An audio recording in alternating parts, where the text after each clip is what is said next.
कुशंग। एक राजा का शयन कक्ष बहुत सुंदर था। वहाँ सफ़ेद चादरों के बीच मंद बिस्पिरनी नाम की एक जू रहती थी। वह वहीं उस राजा का खून चूसती हुई आनंद से अपना जीवन निर्वाह कर रही थी। एक दिन वहाँ अग्निमुख नाम का एक खटमल घूमता हुआ आ गया। उसे देख जू ने दुखी होकर कहा, अरे अग्निमुख, तुम इस स्थान पर कहाँ से आ गए? तुम पर किसी का नज़र पड़े इससे पहले ही यहाँ से भाग जाओ। अग्निमुख ने कहा, घर आए शत्रु से भी कोई ऐसी बात नहीं करता।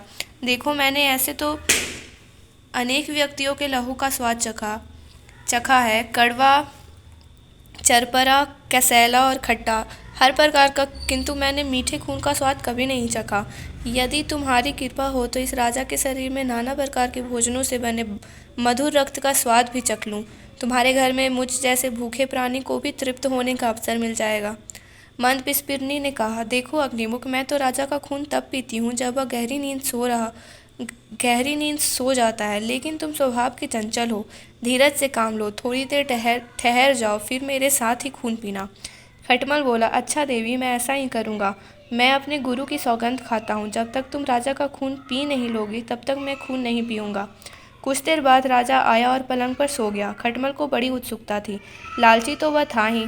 उसने राजा के सोने की भी प्रतीक्षा नहीं की और उसे लेटते ही काट लिया। राजा को सुई चुभने का सा आभास हुआ।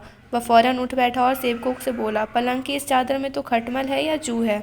सेवकों ने तुरंत उस चादर को झाड़ना शुरू कर दिया।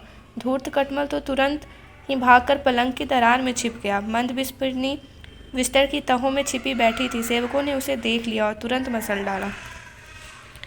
दमनक ने कहानी सुनाकर कहा, इसलिए मैं कहता हूँ कि जिसके स्वभाव की पूरी जानकारी न हो उसे आश्रय नहीं देना चाहिए। जो व्यक्ति सगे व्यक्तियों को छोड़कर अनजान लोगों को अपना लेता है वह नष्ट हो जाता है।